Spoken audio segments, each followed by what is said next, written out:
Kawal Pilipino.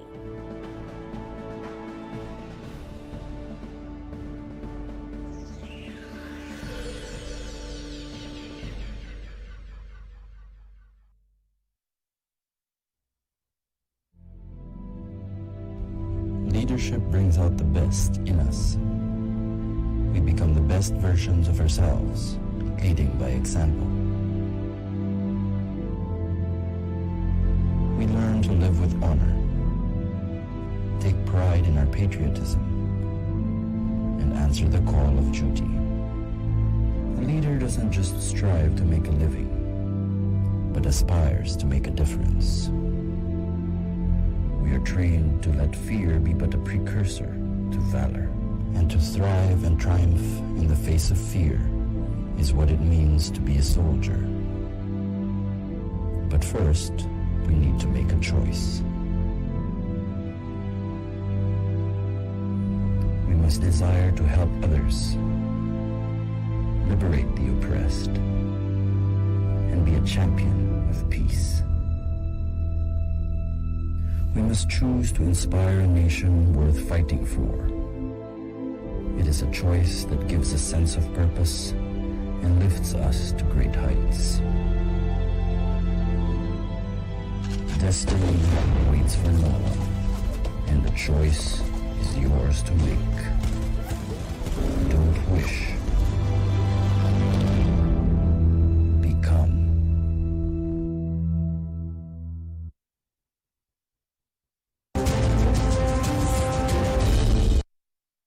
Kayo ay nakatutok sa DWDD AFP Radio. Kami po ay kasapi ng KBP, Kapisanan ng mga Broadcaster ng Pilipinas. Ito ang DWDD 1134 kHz AM. Balita, impormasyon at musika. Ito ang DWDD AFP Radio. Boses ng Kawal Pilipino.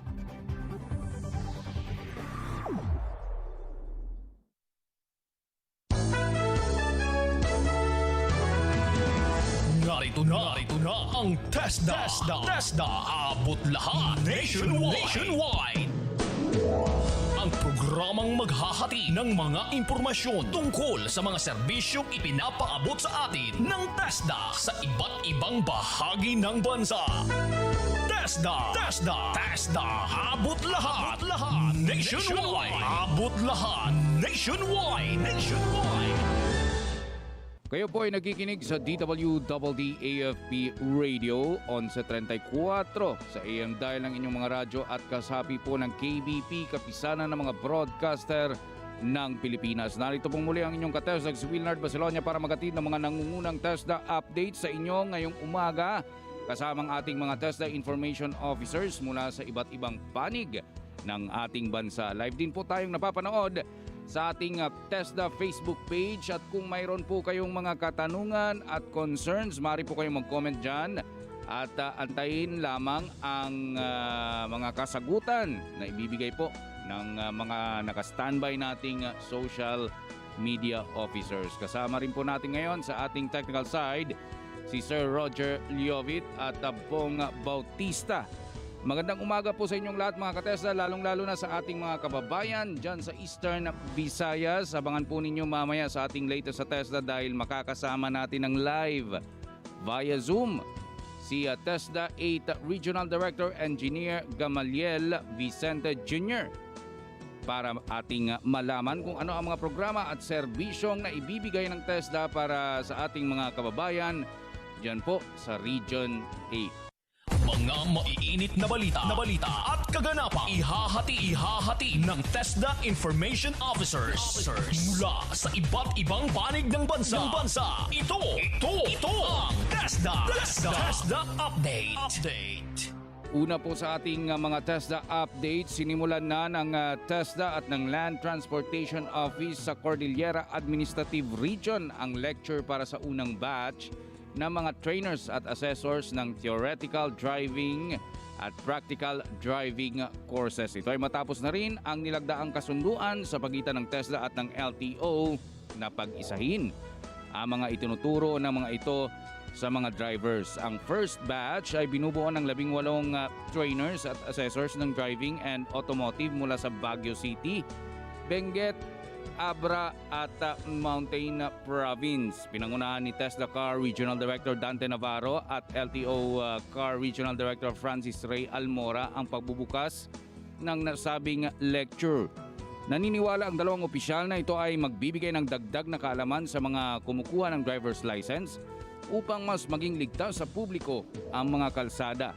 Kabilang sa mga tinalakay sa lecture ang Introduction to Driving, Pre-Driving Orientation for Motorcycle and Motor Vehicle, Gender and Development, Defensive Driving and MV Maintenance, Handling of Emergencies and Breakdowns, Road and Traffic Rules, Driver's Duties and Responsibilities at Land Transportation Related Special Laws. Sa mga ito ay idadagdag sa Common Competencies ng Driving NC2 na itinuturo ng TESDA.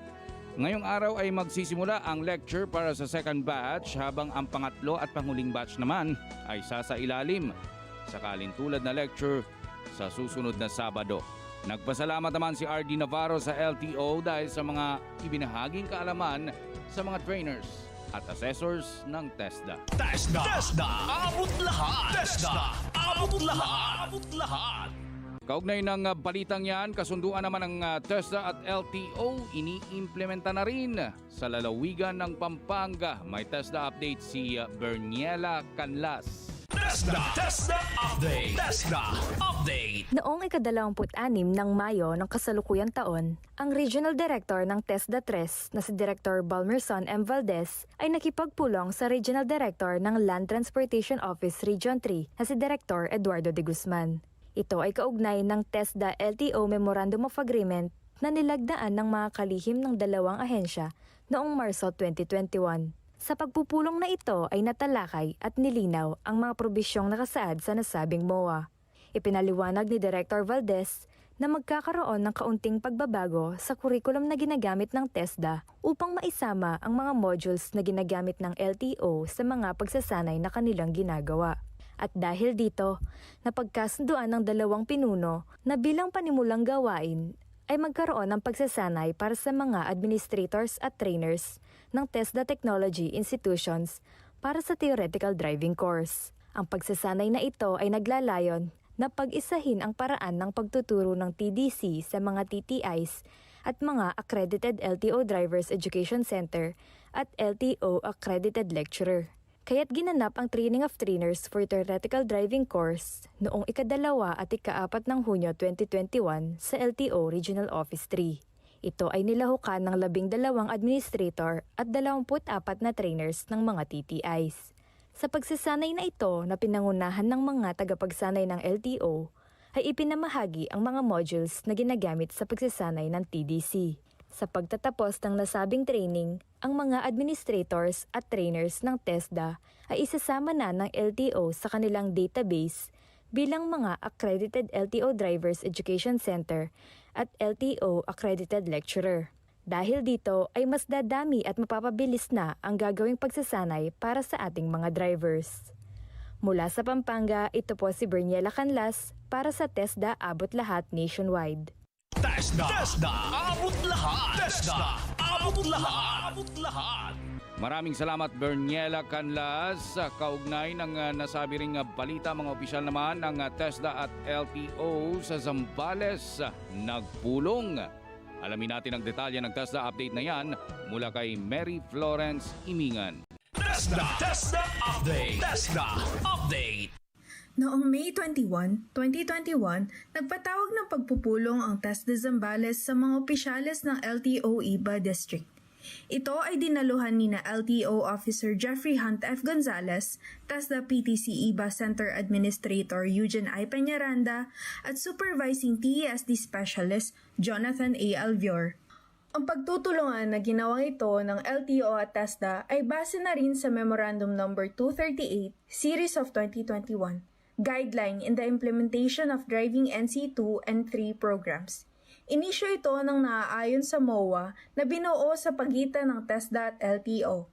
Nagresulta ang pagpupulong na ito ng dalawang partido na magkasundo na magtulungan at sumunod sa mga polisiya at patnubay na itinakda sa Memorandum of Agreement. Nag-schedule din ng muling pagpupulong. Ito ay upang mapag-usapan naman ang paksa tungkol sa enhanced curricula, proseso ng enrollment at recognition ng PTC iba. Kasama ang mga trainers nito bilang ito ay nagsisilbing government driving school. Muli, sa TESDA Zambales, Mary Florence B. Imingan para sa TESDA Abot Lahat Nationwide. TESDA Abot Lahat. TESDA Abot Lahat. Abot Lahat. Sa kabilang DACO Community-Based Training Program sa Aurora, mas pinalawak pa ng TESDA. Narito naman si Annalyn Nicolas para sa TESDA Update. TESDA Update. TESDA Update. Upang matugunan ang layunin na mabigyan ng kasanayan ating mga kababayan sa malalayong lugar, ang pagsasagawa ng community-based programs ay pinalawak. Noong ika-24 ng Mayo, sina PD Henaro Ronald C. Ibay ng Aurora PO at Engineer Alan M. Leander, OIC Administrator ng PTC Baler, ay nakapagpulong sa mga punong bayan sa 3 munisipalidad ng Aurora. Ito ay sa mga bayan ng Dipakulaw, Dinalungan at Kasiguran. Inilahad nila kung ano-ano ang mga community-based trainings, scholarships at pagtutuwang na maaaring hatid ng TESDA sa kanilang mga bayan at barangay. Binigyan din nila ng kopya ng Memorandum of Agreement ang mga punong bayan upang ito'y kanilang mapag-aralan. Ayon sa mga punong bayan, tunay na ang mga programa ng TESDA ay nakakatulong upang magkaroon ng hanap buhay ang mga tao at maibsan ang kahirapan. Nangako sila na patuloy na pagsuporta sa TESDA. Sa ngayon ay patuloy pa din ang pakikipag-ugnayan ng TESDA Aurora sa iba pang munisipalidad upang mapalawak ang community-based programs sa lalawigan. Mula sa Aurora, Annalyn Nicolas para sa TESDA Abot Lahat Nationwide. TESDA Abot Lahat. TESDA Abot Lahat. Abot Lahat. Maraming salamat Annalyn Nicolas sa iyong TESDA Update. 2 assessment centers para sa domestic work NC2 nagbukas sa Tarlac. May TESDA Update si Rose Tuazon. TESDA Update. TESDA Update. 2 assessment center para sa domestic work NC2 ang nagbukas sa probinsya ng Tarlac noong nakaraang linggo sa gabay ng Provincial Director ng Tarlac, Engineer John B. Adaway. Ang mga assessment center ay mula sa 2 TESDA Technology Institutions o TTIs ng TESDA Tarlac.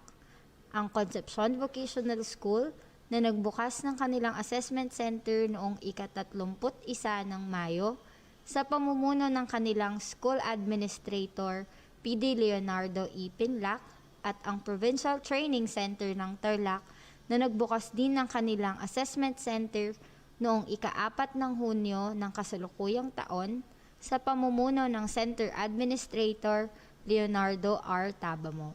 Ang mga assessment center na ito ay umaayon sa direktiba ni Secretary Isidro S. La Peña upang matulungan ang ating mga OFW at manggagawang Pilipino na maibigay ang kinakailangang kagalingan at kasanayan na ito. Ang domestic work ay isa sa mga in-demand na trabaho para sa mga manggagawang Pilipino or OFWs sa iba't ibang bansa at dahil sa epekto ng pandemya, ang kwalifikasyon ay naging isa sa hinahanap na trabaho sa ibang bansa. Ang pagsasagawa at pagbubukas ng karagdagang mga assessment centers sa ilalim ng pamamahala ng mga regional offices ay mas mapapabilis ang proseso ng assessment at certification para sa mga OFWs. Sa mga assessment centers na ito, mapapabuti ang pagsunod at pagpapatupad ng mga OFW sa nasabing mga kinakailangan para sa kanilang trabaho. Sa kasalukuyan, mahigit 6,000 OFWs ang nakapila para sa assessment at certification sa Tarlac na nanggagaling pa sa iba't ibang lugar sa bansa. Mula sa TESDA Tarlac, Rose Tuazon para sa TESDA Abot Lahat Nationwide. TESDA Abot Lahat. TESDA Abot Lahat. Abot Lahat. Maraming salamat Rose Tuazon ng TESDA Tarlac. Samantala TESDA Provincial Training Center sa Guagua, Pampanga tumatanggap na rin ng assessment para sa Domestic Work NC2. May TESDA update si Gia Marie Fernandez. TESDA Update. TESDA Update. Noong ika-28 ng Mayo taong kasalukuyan, sa pangunguna ni TESDA Region 3, Regional Director Attorney Balmerson Valdez, TESDA Pampanga Provincial Director Attorney Eric Ueda, at PTC Guagua Center Administrator Ms. Emily Feliciano, ay opisyal nang binuksan at inanunsyo sa publiko na ang TESDA Provincial Training Center Guagua, Pampanga ay isa ng ganap na accredited assessment center para sa Domestic Work NC2. Ang Domestic Work NC2 ay isang kwalifikasyon na binubuo ng mga kakayahan o competency na kinakailangang makamit at taglayin ng isang manggagawa sa mga sumusunod na gawain. Una ay ang paglilinis ng sala, silid kainan, silid tulugan, banyo at kusina. Kasama rin dito ang kasanayan sa tamang paraan ng paglalaba at pagpaplansya ng mga damit at tamang paghahanda ng mga iba't ibang klase ng pagkain at inumin. Ang programang ito ay naaayon sa mga direktiba ng ating Director General, Secretary Isidro La Peña, upang matugunan ang pangangailangan ng ating mga kababayan na nais makapaghanap buhay sa ibang bansa. Alinsunod din ito sa mga ginagawang hakbang ng ating gobyerno upang maibsan ang problema sa kawalan ng trabaho ng ating mga kapwa Pilipino. Ito ay patotoo lamang sa mandato ng ating ahensya na sa TESDA Abot Lahat. Mula sa San Fernando, Pampanga, Gia Marie Fernandez para sa TESDA Abot Lahat Nationwide. TESDA Abot Lahat. TESDA Abot Lahat. Abot Lahat. Samantala mga katutubong Aita sa Bataan, sasanayin ng TESDA. Ating pakinggan ang magandang balitang yan na ihatid ni Shera Flores. TESDA Update. TESDA Update. Sinimulan na ng TESDA Bataan ang balikatan sa Bataan sa bayan ng Maribeles sa pangunguna ni Provincial Director Julian Banganan. Nasabing proyekto ay naglalayong mabigyan ng libreng pagsasanay ang mga katutubong Aita sa Bataan alinsunod sa direktiba ni TESDA Director General Isidro La Peña.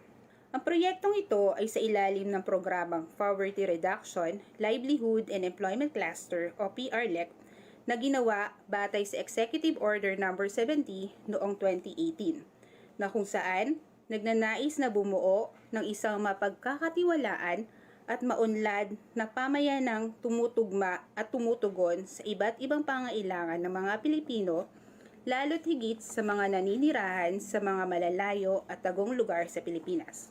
Ang mga katutubo na nagmula sa Mambukon Aita Tribe ay binigyan ng oryentasyon ni Norman Buwan, Senior TESD Specialist ng Regional Training Center Maribeles noong June 4, 2021 at kanyang ibinahagi ang mga impormasyon tungkol sa iba't ibang programa ng TESDA at benepisyong makukuha bilang mga scholars.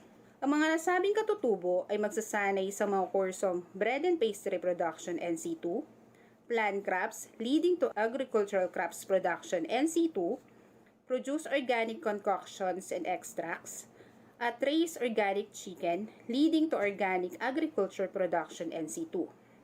Bukod sa pre-skills training, entrepreneurship training at assessment fee, ang mga mag-aaral ay makakatanggap din ng daily allowance, internet at health personal protective equipment allowance. Ang mga nasabing kurso ay gaganapin sa Barangay Biyaan, Maribeles, Bataan. Nauna nang nailunsad ng TESDA Bataan ang nasabing proyekto sa unang distrito ng Bataan at nakatapos na ang mga katutubo sa parehong mga kurso na ginanap sa Barangay Bayan-Bayanan, Dinalupihan, Bataan. Mula sa TESDA Bataan, Shera Flores para sa TESDA Abot Lahat Nationwide. TESDA Abot Lahat. TESDA Abot Lahat. Abot Lahat. Samantala, Secretary La Peña pinangunahan ng ilang mga aktibidad sa Calabarzon. Narito ang TESDA update ni Justine Gamora. TESDA Update. TESDA Update. Noong ika-27 ng Mayo, personal na pinangunahan ni TESDA Secretary Isidro La Peña ang idinaos na iba't ibang aktibidad na naglalayong mas mapaigting ang mga programa ng ahensya sa reyon ng Calabarzon. Kasama na rito ang pagbubukas ng 2 assessment centers at ang pagpapasinaya sa mga bagong pasilidad sa Batangas at Laguna. Bukod riyan ay binati rin ni Secretary La Peña ang mga nagsitapos sa Electrical Installation and Maintenance NC2 mula sa hanay ng kapulisan. Dumalo rin siya sa groundbreaking ceremony na itatayong bagong provincial training center sa Lipa, Batangas. Ang rehiyon ng Calabarzon ay isa sa may matataas na bilang ng mga nagpapa-assess para sa domestic work NC2. Kung kaya, nagpatayo ang TESDA 4A ng karagdagang assessment centers para sa kwalifikasyon na ito sa mga institusyon na Jacobo Z. Gonzalez Memorial School of Arts and Trades sa Binyan, Laguna at Regional Training Center RTC Calabarzon sa Batangas. Ito ay maaaring makatulong upang mas mapabilis ang proseso ng assessment at certification ng mga kukuha ng national certificate. Bukod pa riyan ay mas mapapaigting din ang pagsunod ng mga overseas Filipino workers sa mga requirements na kinakailangan sa pagtrabaho sa ibang bansa. Sa loob ng ilang buwan sa taong 2021, higit 800 na ng mga kababayan natin na gustong mag-abroad ang sumailalim na sa competency assessment. Dahil rito, naisipan ng JZ, GMSAT at RTC Calabarzon na magpagawa ng karagdagang assessment centers para sa domestic works NC2 upang mas makapagbigay ng mas magandang serbisyo sa ating mga kababayan. Dumalo rin si Secretary La Peña sa idinaos na groundbreaking ceremony para sa itatayong bagong provincial training center sa Lipa. Sa mensahe niya, lubos siyang nagpapasalamat sa mga lokal na opisyal ng Lipa sa suporta sa mga programa ng ahensya. Binigyan din niya rin ang layunin ng TESDA na makapagpatayo ng mas marami pang training centers upang mas maraming kababayan natin ang maabot at mabigyan ng skills training. Bukod sa pagpapatayo ng maraming training centers, matatandaan na lumagda sa isang kasunduan ang TESDA at PNP upang idaiti rin sa mga kababayan natin na nasa malalayong lugar ang mga skills training na handog ng TESDA. Kung gayon, pinarangalan ni Secretary La Peña ang nasa 25 tauhan ng PNP na nakapagtapos ng training sa Electrical Installation and Maintenance NC sa RTC Calabarzon. Sa kanyang mensahe sa mga nagsitapos, pinukusan ni Secretary La Peña ang papel nila sa sektor ng TVET. Aniya, ang mga natutunan sa isinagawang training ay gagamitin upang turuan ang mga kababayan natin sa malalayong lugar. Matapos ang sinagawang graduation ceremony, pinangunahan ni TESDA Secretary La Peña ang turnover at unveiling of marker ng multipurpose covered court sa RTC Calabarzon. Ngayon, dahil sa mga karagdagang pasilidad at karagdagang trainers sa hanay ng kapulisan, tiyak na mas marami pang maaabot ang ahensya sa rehiyon ng Calabarzon. Mula sa TESDA Region 4A, Justin Escuro Gamora para sa TESDA Abot Lahat Nationwide. TESDA Abot Lahat. TESDA Abot Lahat. Maraming salamat Justine Gamora sa iyong TESDA update. Sa iba pang balita, naglunsad ng sabayang outreach programs ang TESDA LLDA Provincial Training Center sa Barangay Poblasyon at Barangay Kansuso sa bayan ng Cavinti, Laguna, kung saan ay abot sa 26 na mga residente ang nakabenepisyo. Sinanay ang mga ito sa perform basic welding works at prepare and produce home cleaning products, alcohol-based sanitizer, and perfume. Nagpasalamat naman si Community Training and Employment Coordinator Melandro Lopez sa TESDA LLDA PTC sa mabilis na pagtugon sa kanilang hiling. Umaasa din siya na madadagdagan pa ang mga residenteng makakabenepisyo sa mga isinasagawang community-based training ng TESDA LLDA PTC. Nangako naman si TESDA LLDA PTC Administrator Verhel Soriano na patuloy nilang tutuparin ang TESDA Abot Lahat Guiding Principle sa Laguna para magbigay ng mga pagsasanay sa mga liblib na komunidad ng lalawigan.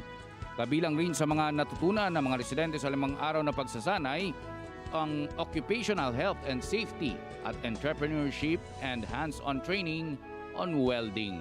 TESDA Abot Lahat. TESDA Abot Lahat. Samantala, dumako naman tayo sa Visayas. Si RD Tizon ng TESDA Region 6 binisita ang mga liblib na barangay ng Capiz.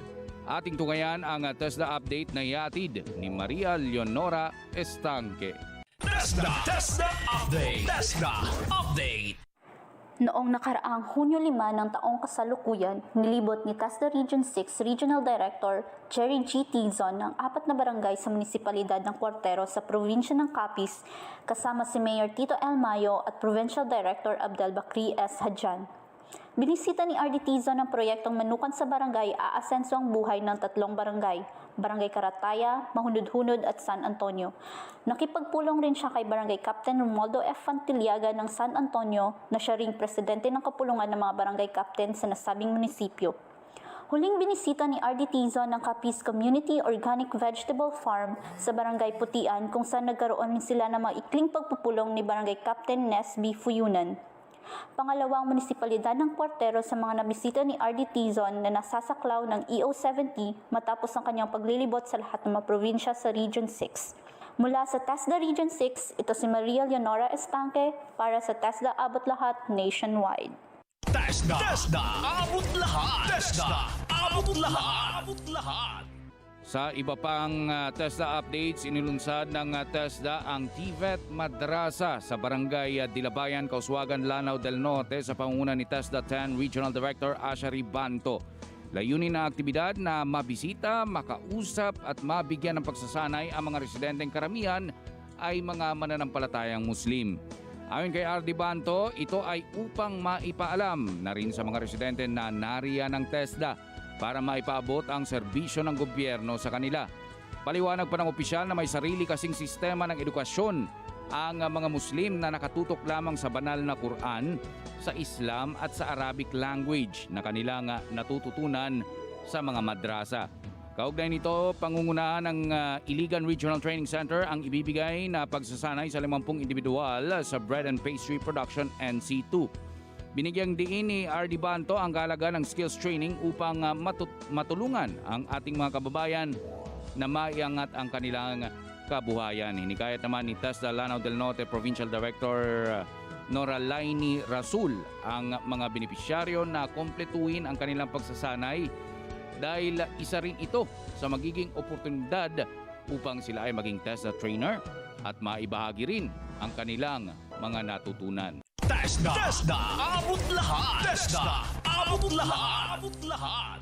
Samantala, inaasahang lalakas pa ang isinasagawang Enterprise-Based Training o EBT ng TESDA sa Davao City matapos lumagda ni Secretary La Peña sa isang kasunduan kasama si Davao City Chamber of Commerce and Industry Incorporated o DCCCII President Dr. Maria Lourdes Monteverde. Nakasaad sa nilagdaang Memorandum of Agreement na tutulungan ng TESDA ang mga industry-based professionals sa reyon na nagnanais magparehistro sa mga programa ng TESDA, Competency Assessment at Skills Certification. Samantalang ang DCCCII naman ang siyang maghahanap ng oportunidad na makapagtrabaho ang mga TESDA graduates at papayagan na nito ang mga industry immersion ng TESDA Vocational Education and Training o TVET trainers. Naniniwala si Secretary La Peña na malaki ang papel ng DCCCII sa pagbuo ng mga pagsasanay ng TESDA na nababagay sa pangangailangan ng iba't ibang industriya.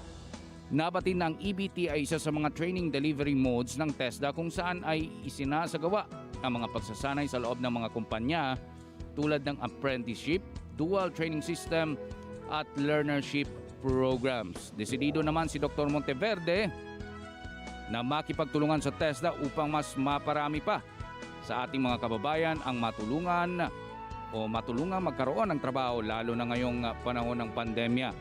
Ang nasabing pirmahan ay sinaksihan naman ni TESDA Deputy Director General for TSD Operations Lina Sarmiento, TESDA 11 Regional Director Lorenzo Macapili at DCCCII Executive Vice President Antonio de la Cruz. TESDA Abot Lahat. TESDA Abot Lahat. Halos 100 pulis nagtapos sa pagsasanay ng TESDA sa Mlang, North Cotabato. Carl Mike Tabingo para sa detalye ng nasabing TESDA update. TESDA Update. TESDA Update. Sabay-sabay na tinanggap ng 84 na mga police trainee ng kapulisan ang sertipiko ng pagtatapos sa isinigawang pagsanay ng Technical Education and Skills Development Authority sa Mlang, North Cotabato. Kumuha ng 10 araw na driving and troubleshooting training ang mga police trainees at mga dati ng miyembro ng PNP. Nagpasalamat si TESDA 12 Regional Director Rafael Y. Abucar II sa mga kawani ng PNP na tuloy-tuloy pa rin ang suporta sa mga programa ng TESDA, lalong-lalo na sa mga lugar na inaakyat ng TESDA na kasama din ang kapulisan. Ang naging mensahe ni TESDA 12 Regional Director Rafael Y. Abucar II. To complete our staff and the men and women of the PRO 12 for being very good partners of TESDA. And we consider the Police Regional Office 12 a very important partner of TESDA in terms of our implementations of our program. I want to tell the good Colonel Solares that, sir, kung meron po ba kayong mga need, aside from driving, aside from itong mga basic driving course and troubleshooting, kung paano kami makatulong to enhance the skills of our policemen, we would be willing to help. That is also considered in the Memorandum of Agreement between TESDA and the Philippine National Police. Kahit maano man ang profesyon nyo, mapulis, sundalo, o anong profesyon nyo sa buhay, kailangan mo talaga ng skills. Kahit nga rebelde, tinuturuan natin, di ba? O lalo na yung mga pulis. Ang naging pahayag ni TESDA 12 Regional Director Rafael Y. Abucar II. Sinigurado din ni North Cotabato Provincial Director Noraya A. Acas na marami pang programa ang TESDA para sa mga uniform personnel upang magkaroon ito ng marami pang kakayahan sa kanilang trabaho. Matatandaan na maraming miyembro ng PNP ang sinanay ng TESDA sa rehiyon upang maging tagapagsanay sa agrikultura, photovoltaic installation at iba pang mga programa. Para sa TESDA 12, Carmike Tabingo. Para sa TESDA Abot Lahat Nationwide. TESDA Abot Lahat. TESDA Abot Lahat. Maraming salamat Carl Mike Tabingo ng TESDA Socsargen Region, at yan po ang ating mga nakalap na TESDA updates ngayong umaga. Maraming salamat sa ating mga TESDA Information Officers sa patuloy na pag-aati ng mga mahalaga at makabuluhang impormasyon sa ating mga ka-TESDA. Standby lamang po mga ka-TESDA dahil susunod na ang ating panayam kay TESDA 8 Regional Director Engineer Yamalel Vicente Jr. Narito na ang TESDA Abot Lahat Nationwide. Ito pa rin po ang programang TESDA Abot Lahat Nationwide sa DWDD AFP Radio 1134 kHz sa pita ng inyong mga AM dial. At napapanood naman dito sa ating TESDA official Facebook page. Ako po si Wilnard Bacelonia. At ako naman po si Gette Pagaran. Magandang umaga mga ka-TESDA. Welcome sa ating 30th episode dito sa programang TESDA Abot Lahat Nationwide. At kung may mga katanungan o concerns po kayo, maaari po kayong mag-comment dito sa ating live stream. At ngayon, Will, gusto natin batiin si Caroline Edorice ng Parañaque. God bless you and stay safe always. And of course, gusto natin pasalamatan, Will, ang lahat ng ating mga taga-subaybay kasi nakikita natin as the show goes by, mas dumadami yung ating nanonood at nakikinig dito sa ating programa. So thank you po sa inyong suporta. Patuloy lang po sa pag-comments, pag-comment, pagtanong, kung meron po kayong mga katanungan. Si Ma'am Joey naman watching live from Zamboanga City. Ayun. Buenos dias, Ciudad de Zamboanga. Keep safe el todo gayot, mga taga Zamboanga City. Wow, and from Zamboanga, dako tayo dito sa Manila. Si Sir Tony Ranyada nanonood din ng ating programa. Sabi niya, God bless TESDA Secretary Isidro La Peña. So sa mga nais din bumati, mag-comment lamang po kayo dito sa ating live streaming dito sa Facebook. I'm sure marami ring mga nakatutok, Miss Jet, sa ating programa ngayon. Diyan, sa mga taga Eastern Visayas, good morning po sa inyong lahat. Yes, Wilnard. Dahil talagang inaantay nila ang episode natin today. Kaya naman, nasa ating linya, ang isa sa mga regional directors ng TESDA. He is actually an engineer by profession. At dati ring professor, ginawaran na Outstanding Alumni Award ng University of Visayas. Wow. Yes. Kasama natin Wala pong iba, ang Regional Director ng TESDA Region 8, si Engineer Gamaliel Vicente Jr. or we call him RD Gam. Magandang umaga. Good morning, RD Gam, at welcome. Buntag, RD. Welcome po sa programang TESDA Abot Lahat Nationwide. Yes, Ma'am Gertie. Good morning. May buntag, maopay nga aga sa tanan. Sir Will, good morning. Thank you, RD Gam, ha. At pinaunlakan mo yung imbitasyon namin. Kumusta po kayo dyan? At kumusta naman po? Yun muna, kamusta muna kayo dyan? Okay lang naman, Ma'am Gertie. Sa mga listeners natin, Eastern Visayas is doing very well. And right now, we have some challenges talaga, no? And of course, TESDA will never back down. We will overcome these challenges na what we are facing right now. Tama po. Kumusta naman po, RD, yung transition nyo? Kasi, di ba, bago po kayo napunta sa Region 8, kayo po ang Regional Director ng TESDA Mimaropa o Region 4B. At ngayon naman nga po, naglilingkod na sa ating mga kababayan dyan sa Eastern Visayas. How was the transition po? The transition naman is very okay lang naman, Ma'am Gertie, sir. And in fact, I'm very thankful ni Sexid kasi I am nearer from home na ngayon kasi I'm from Cebu and I really serve to the best of my ability sa Region 4B Mimaropa for over 2 years doon, and it was a very challenging efforts when you go there because I have to travel by land, by air, and by sea in order to go home in Cebu. And right now, mas madali na lang sa akin, Ma'am Gertie, sir, na pag-uwi ko ng Cebu rito. And by plane, mandali na lang. And my family is very happy on this development. On the transition aspect naman, I have been learning. I continue to learn on the essentials and techniques in working with TESDA, and I'm doing well with my transition here. And in fact, I have visited all the schools, and I have a little balance. I visited our congressmen, our representatives here, because those are our partners. And I will continue to do that one in the entirety of this year naman, Ma'am Gertie.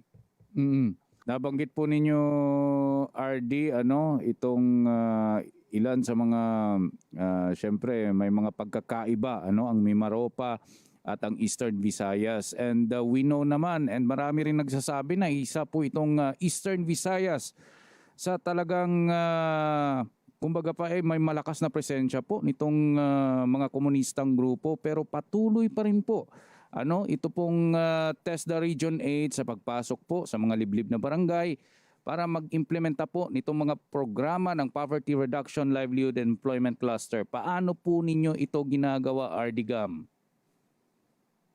Yes, sir.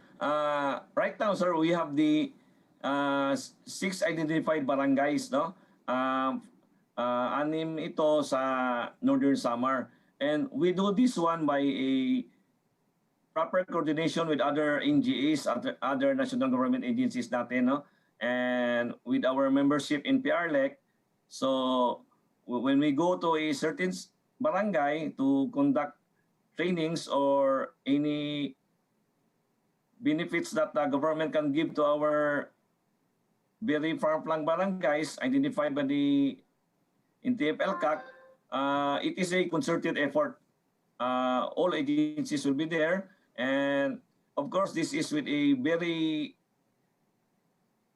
strict coordination with our AFP officials and PNP officials, because alam mo naman, sir, we have to naman our safety there. Kasi we all know na, yun nga, as you mentioned, talagang itong Eastern Visayas, marami rin dito. The same with also before my region there in 4B sa Occidental Mindoro, marami rin. And yes, yun nga, coordination with the NGAs and with the AP and PNP officials natin, sir. RD Gam, marami rin po sa ating mga regional at provincial offices, pati na rin po ang ating mga TTIs or TESDA Technology Institutions ang naglunsad at iba'y patuloy pa rin naglulunsad ng mga ngayon ang tawag na community pantries, di ba? Yes. Kayo po ba dyan sa Eastern Visayas, meron din po kayong naging ganyang inisyatibo or project? Yes, meron tayo, Ma'am Gertie. And of course, mga farms natin and schools, nagbibigay tayo ng vegetables, eggs. These are harvested from our schools, no? Organic farms. And nagbibigay tayo ng sacks of rice, face mask, nagbibigay tayo ng produced by this make. Those are face masks were produced by our dish making in situ trainees. May canned goods, noodles, sachets of coffees, biscuits, and other more. And of course, this is under the guidance of our dear secretary na we have to do our part on this one. And most of our TTIs are already doing this one. We also call them as community pantry in their locality. And soon in the BDP identified barangays, yung 6 na mention ko, magbibigyan din kami ng mga proceeds doon sa 6 na barangays na identified sa PRL cluster natin. Opo, that's good news. And by the way, nga pala yung ating mga ganyang inisyatibo, ang tawag natin dyan is TESDA Mayan. So ang ating mga, before pa nga, nabanggit ko nga, before pa na tinawag na community pantry, yung TESDA, di ba talagang, tama. Meron na talaga tayo yung from our mini organic farms and urban gardens, di ba? Yung mga harvest, talagang pinapamigay na sa mga communities. Yes. So yan ang ating TESDA Mayan. By the way, RD. TESDA Mayan. Maganda pala, no? Opo, RD. By the way, RD, yung pong balik po tayo doon sa mga PR-LEC programs po natin, ano? Diyan po sa inyo kasi meron po itong tinatawag na Project Lamrag, tama po ba? And ano po ba yung mga programa pa na iniimplementa po ng PR-LEC dyan po sa Eastern Visayas? Yes, sir. Itong Project Lamrag, way back in March, we launched this one in the 3 provinces, and we are very lucky and honored because our dear secretary, Sid La Peña, DDG Lina, our COS, Director Juliet, was there, no? We're there during the course, and we call this one Lamrag. This one is in Waray. Lamrag means, kung sa Bisaya pa, ilaw, liwanag, but Lamrag is liwanag at malasakit, randa mga senso at ginhawa. So this one, sir, Ma'am Jerty, this is not only TESDA. We have a convergence with Department of Energy nito. And DOA will give the photovoltaic systems nga mga materials, yung battery, lahat, yung solar panel sila magbigay. Tayo naman sa TESDA at yung kasama sa mga PR-LEC natin na members, for TESDA, we provide skills training naman, no? On this photo PBS, no? Installation. And this one naman, sir, we are in coordination with the LGU concerned kasi sila yung mag-identify kung saan. And right now, this month, we can, because this was last March, and God be willing, this month we will now implement this one, and we will be giving updates on this one to our dear secretary as well as to you here, no? Ma'am Gertie and sir. We will give updates.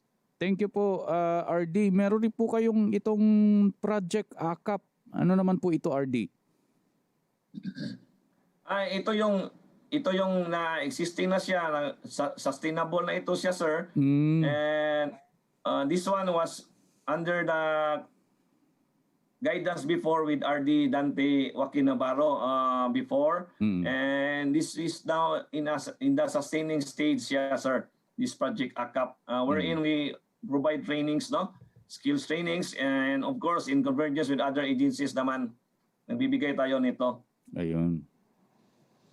RD, punta naman tayo sa mga training. So marami po nga gusto talaga makapag-apply bilang scholars ng TESDA.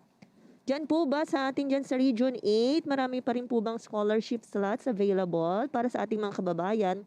And ano po ang kailangang gawin no mga interesadong mag-apply for scholarships?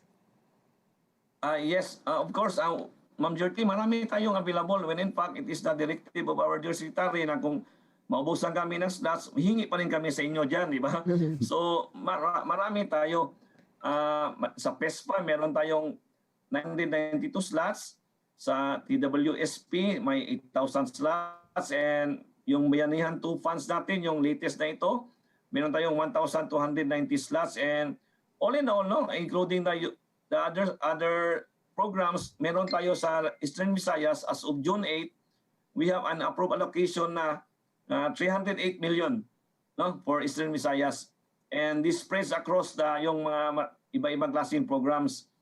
And yung gustong mag-avail ng mga scholarships, anytime they can visit our or your nearest provincial offices. No, meron tayo. And they can visit also those PTCs we have established all in the 6 provinces here in Eastern Visayas. They can visit there.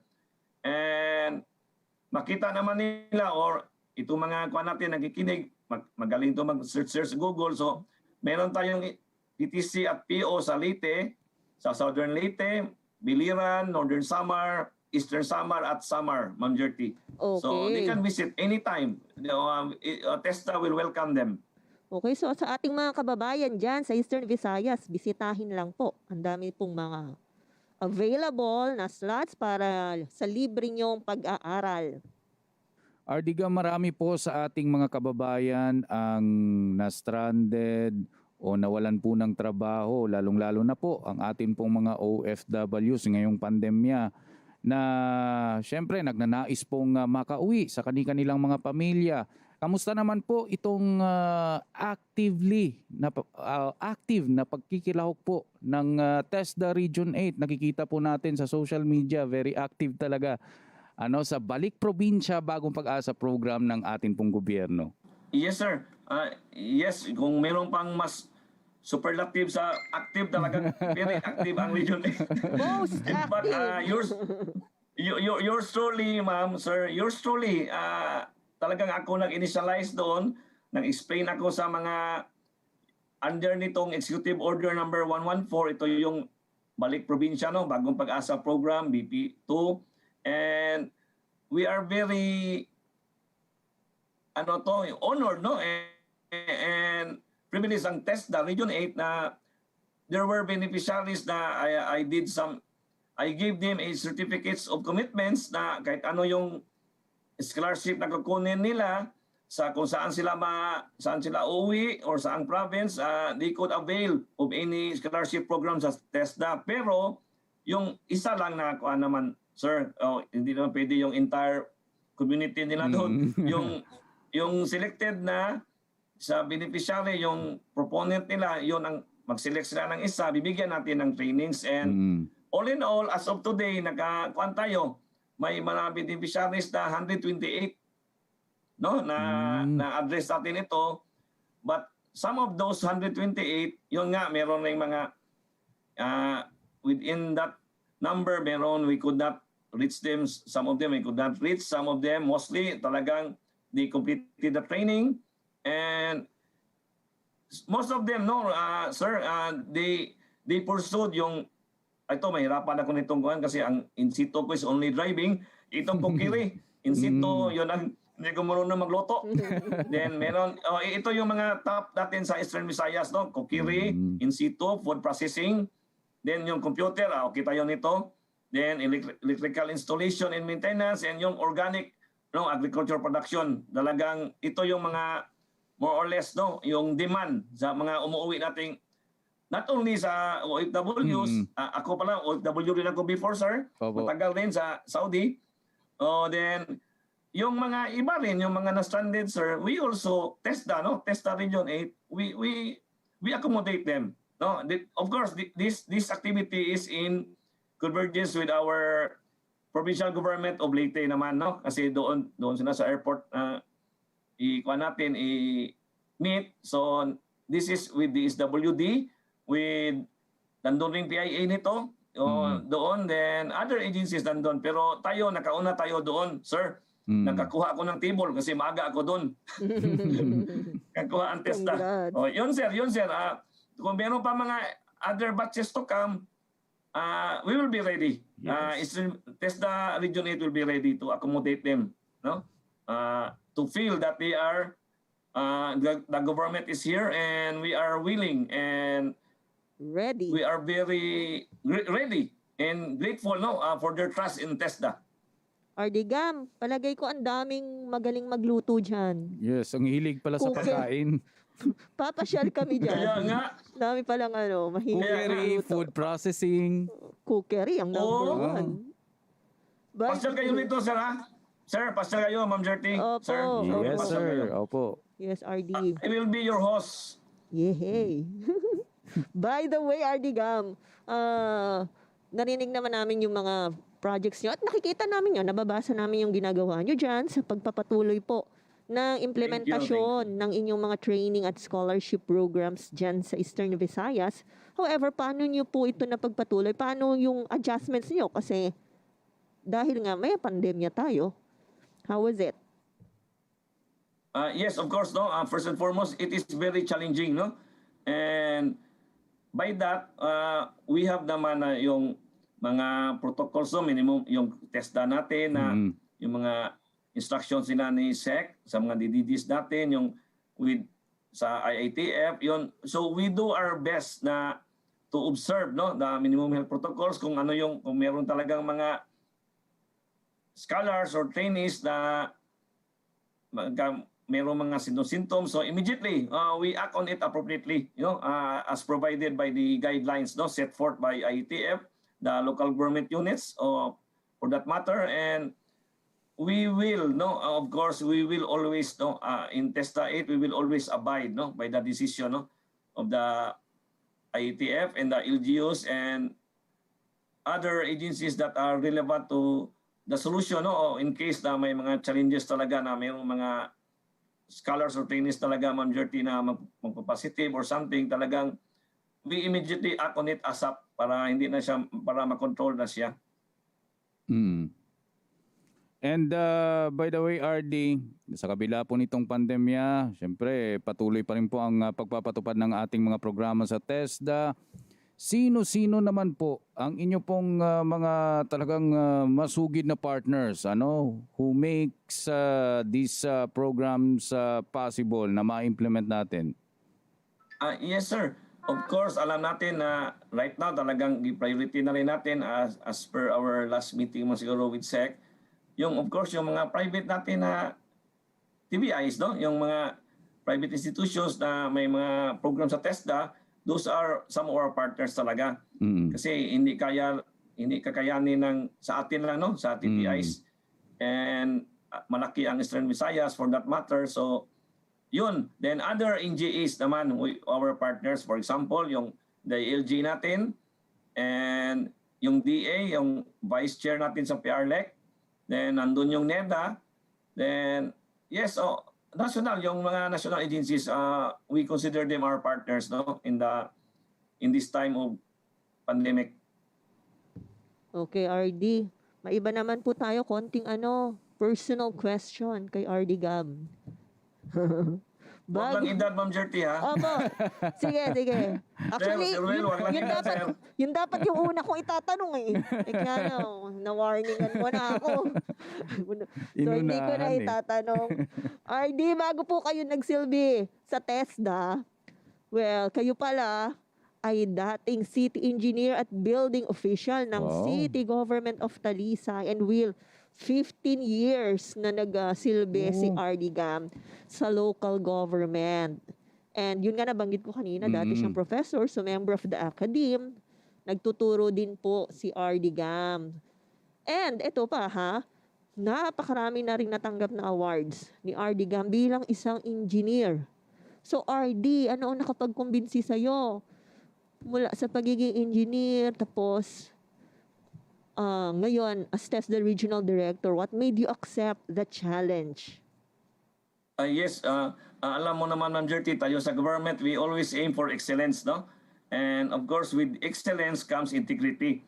So, when I was appointed by our President, Mayor Digong, way back, kasabay kami ni SEC siguro, way back October, Ma'am Jerty. Opo, October 2018. Parang kasabay kami ni SEC. So, we in SEC were learning together, no? Yung pag-assume ko sa Mimaropa, din malayo pa yon. Then, yun nga, I am very open to learn. Then, I really strive hard, no, to study, Ma'am Jerty. Kasi, talagang at that time when I was appointed, nahirapan ako kasi ang daming acronym ng TESDA, di ba? Tama po. Pero, kahit kayo din siguro. Nakaka-relate ako dyan. Yes, lahat tayong karelate yun. Nag-onboard ako, nagbigay ng schedule sa akin si SEC ng onboard yun. Ang daming acronym, then mahirap i-memorize, Sir Will. Pero eventually with perseverance and of course with the guidance of our dear God, yun talagang I really aspire, no? Yun, excellence in integrity, Ma'am Jerty, I will be a good example sa TESDA.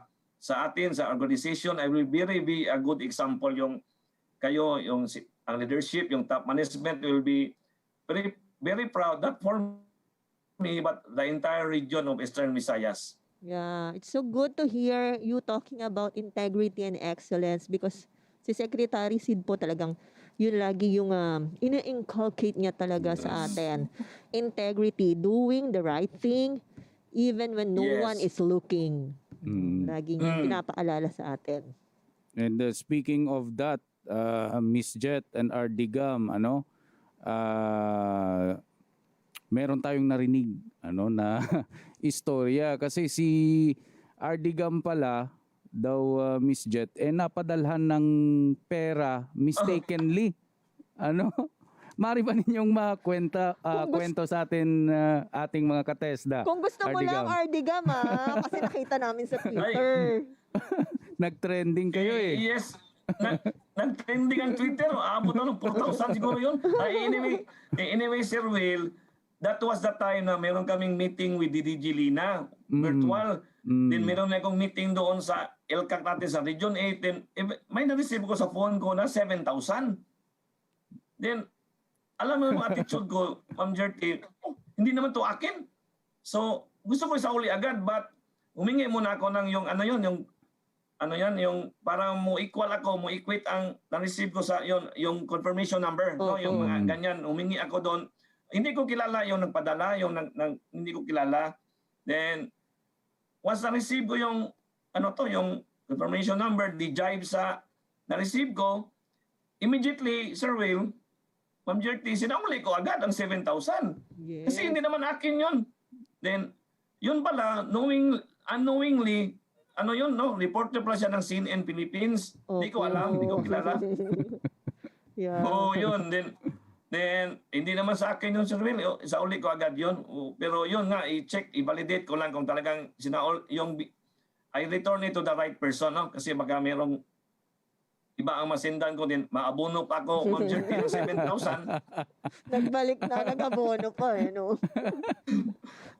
Nakakatuwa lang. Pero I'm very happy talaga na feel-good story. Yes, I return it because kailangan pala ng kapatid niya. Yon ang money. Yes. Yun. Si Miss Menchu ng CNN. Ayun.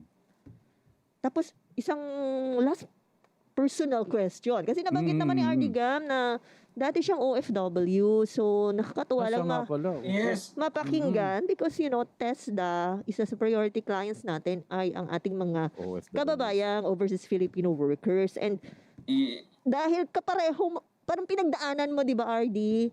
So, mas ramdam mo kung paano ba mag-reach out sa kanila.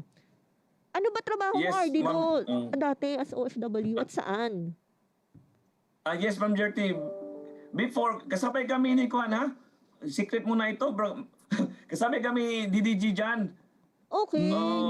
Doon sa way back mga 1990s, 2 years ago doon, I was connected with Saudi Aramco, Ma'am Jerty, sa Aramco? Saudi Arabia. May message ako sa'yo about Aramco. Yes, ang area ko doon was at that time, Al-Kubar, Sapwa, Katip, Daharan, Rahima, Jubail, malaking area ko. I was a project engineer. We built there around 200 plus government schools ng Saudi Aramco sa government nila at that time. Then, marami akong under na mga iba-ibang nationalities, Ma'am Jerty, Sir Will. Then marami rin Filipinos. Then some of them at that time, meron na sila yung sa TESDA rin, na mga skills, magagaling yung mga under ko before. And yun nga, as you mentioned, magka-relate talaga ako yung di ba, yung homesick ka talaga, malayo ka sa family mo, then upon going home, what is expected from you. Ka. Kaya nga, Then kaya nga itong mga sa balik probinsya natin, I really pursued na talagang pag-uwi meron tayong maibigay, no? Yung trainings ganyan kasi baka iba yung trabaho nila doon sa no, okay lang ko pag pareho sa akin kasi nasa top management ako doon, walang problema Ma'am Gertie, no? Kung yung iba doon ang trabaho nila is pag-uwi hindi na magamit sa atin. Opo, tama. TESDA is here. Magbibigay tayo ng magpili sila ng yun, cooking. Pero hindi ako marunong mag-cook. Kain lang ako, Sir Will. Anyway, then 2 years ago doon, then after ko ng Saudi, Ma'am Gertie, yun nga, ng asawa na ako. No? Yun, after ko, at that time, binata pa kami ni DDG dyan. Sabay kami doon, pero iba siyang agency. Pero mas mataas ang posisyon ko ni DDG Jan Bertis. Pero ngayon, under niya ako rito sa TESDA. So, RD, meron po ba kayong nais pasalamatan o mensahe? Siyempre sa ating mga ka-TESDA, dyan po sa Eastern Visayas. Yes. Ang mensahe ko muna, no, thank you pala no, sa inyo, Ma'am Gertie, ni Sir Will ito. Of course, mga guidance sila ni SEC, sa DDGs natin. Ang mensahe ko sa atin sa Region 8, sa Eastern Visayas, yung nga, we have to remain steadfast, no?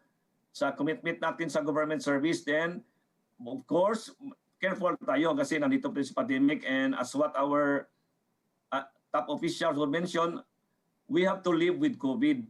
So, yun nga, we have to work, we have to live with COVID, but we have to be very extra careful. Then, remain steadfast no, sa mga Eastern Visayas, sa mga family natin, lalo na sa ating TESDA Region 8. Yun nga, do your best, no? Execute all those mandate by TESDA and as well as the directive to our dear secretary. And sa mga nakikinig naman, yung mga gusto mag-avail, please visit your nearest provincial office or provincial training center or otherwise, you visit me. Ako nandito lang ako sa Abukay, Barangay Abukay, sa TESDA compound that is in Tacloban City. Nandun, mayroon na tayong RTC doon, Sir Will, Ma'am Gertie, malaki rin, mayroon tayong kwan doon. So we could accommodate them, no? We will gladly welcome them there, no? Yun lang siguro, Sir Will, ang message ko. Ayun, maraming salamat. TESDA Region 8 Regional Director Engineer Gamaliel Vicente Jr. Thank you very much, RD, sa iyong pagbibigay ng oras. Welcome. Dito sa ating programa at maraming salamat din. Ingat po kayo dyan, RD. At ang ating mga ka-TESDA dyan sa Eastern Thank you, ma'am. Visayas. Wonderful, Sir Will, kayo rin. Thank you so much. Thank you po. And of course, maraming salamat sa ating mga ka-TESDA sa inyong patuloy na pagsubaybay sa TESDA Abot Lahat nationwide. Ako po si Gette Pagaran. Sa ngalan naman po ng mga bumubuo ng TESDA Public Information and Assistance Division, ako naman po si Wilnard Bacelonia. Abangan lamang ang mga susunod pa nating episodes, mga ka-TESDA, tuwing Sabado mula alas 10 hanggang alas 11 ng umaga dito sa DWDD AFP Radio, 1134 kHz at dito sa ating TESDA Facebook page. Magandang araw po, mga ka-TESDA. Inyong natunghayan ang TESDA Abot Lahat Nationwide sa TESDA Abot Lahat Nationwide. Ito ang DWDD 1134 kHz AM. Balita, impormasyon at musika. Ito ang DWDD AFP Radio. Boses ng Kawal Pilipino.